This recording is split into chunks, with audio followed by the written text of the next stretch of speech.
gardening's fun. This was a super fun little experiment. Just air layering a mulberry into water. Easy to do. There's a couple of tricks along the way to survive this water phase as well as the potting up phase. So in this video, I'm going to show you how I set it up, how I potted it up, and finish with some tips and tricks to make sure that your air layer into water is successful, whether it's a mulberry air layer or something different.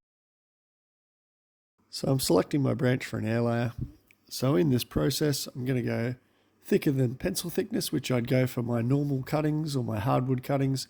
For an air layer, I'm going for at least thumb or middle finger thickness so I get a nice healthy plant once I've removed it from the tree. So I've selected this area here because it's got a nice little saddle for my water container to sit in once I set up my cutting. On my air layer, I'll place the slice in the branch at the back here. I'll slide my container into that little spot there and it'll sit nice and snugly. So my site selection here is based on the wood and based on a handy position to sit my water container in. If you don't have a nice little saddle like this, you can look to attach your cup to the branch using wire, but this saddle method saved me a little bit of time.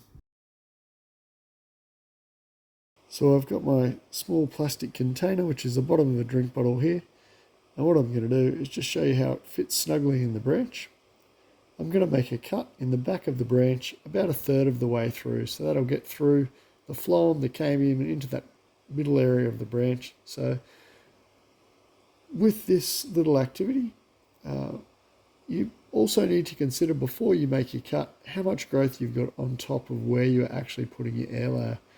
So you don't want too much growth. Think, will the root ball that develops in this cup be big enough to support the growth on top?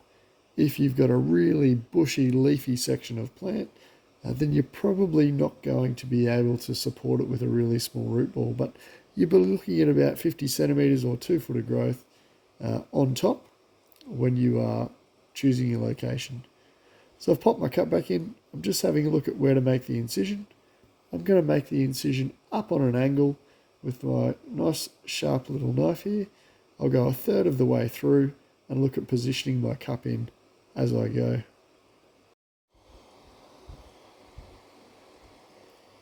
So I've just fixed my cutting up, my cut, so I can fit the cup nice and snugly in this branch. So with a little bit of manoeuvring, we want to make sure it sits nice and flush and it holds nice and firmly. So sitting flush in the branch, I'll be able to fill it up to the top, and that will mean this entire section inside the cup will remain nice and damp. A couple of things you want to make sure you do here.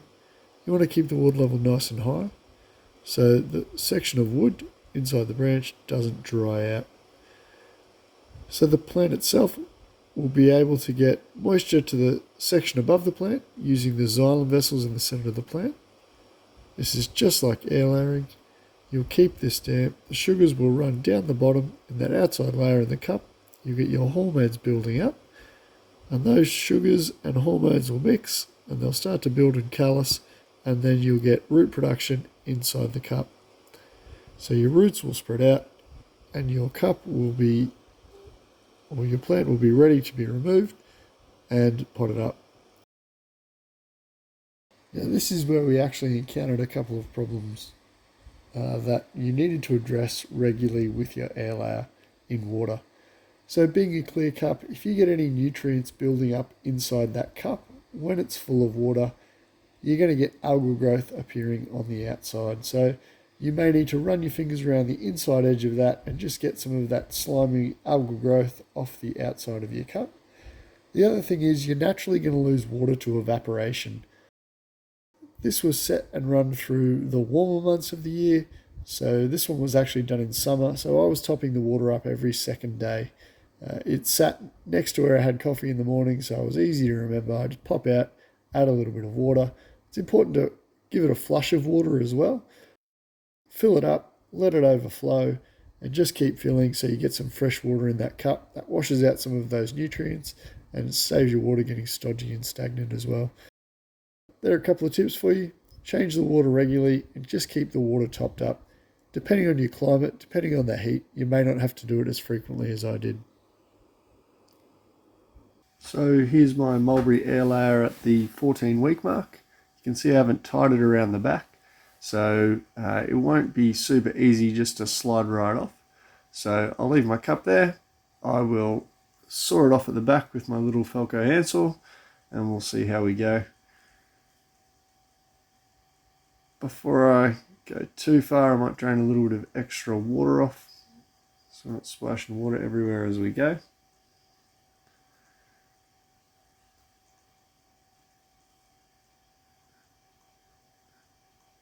As we're cutting through, it's possibly going to be just as easy to use a set of secateurs. I didn't have them beside me. They should have got through in one go, but I'm just using the handsaw here today. So as you're cutting through and removing this from the branch, once it comes off, there's a couple of key things that you need to do just to give your mulberry tree the best shot as you pot it up. After 14 weeks, we've removed it from the tree. Now I'm going to show you how to pot this up so you've successfully propagated your mulberry in water. I'm going to slide my cup off the bottom of my air layer. It's got a nice healthy run of roots here. I've placed a little mound here in my potting mix inside the pot. I'm going to place my cutting in the middle of the pot and have the roots run down the side of the mound. So there'll be plenty of soil underneath them, and I'm going to gently cover them up with some potting mix. So it's really important here, because your mulberry roots are all on one side of the branch, your tree will not be balanced. So it's important that you add a heap of potting mix in and have it nice and deep. I'm running out here as I fill this up for you. I'll push it down nice and firmly just to give it a nice firm hold. And what I'm going to do is I will just add a little bit more potting mix before I show you how this little guy is going to survive now that I've potted him up. So I've added soil or potting mix to make it a little bit more stable.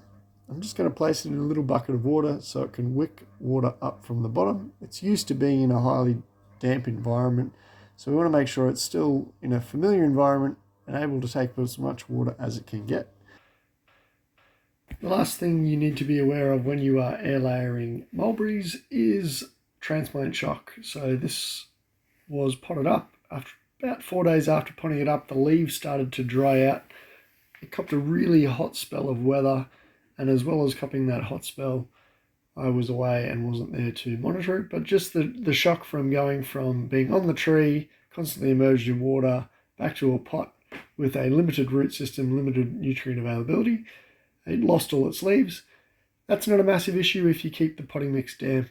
It will come back if you leave it in favourable conditions. So this one here is now a couple months on after losing all of its leaves.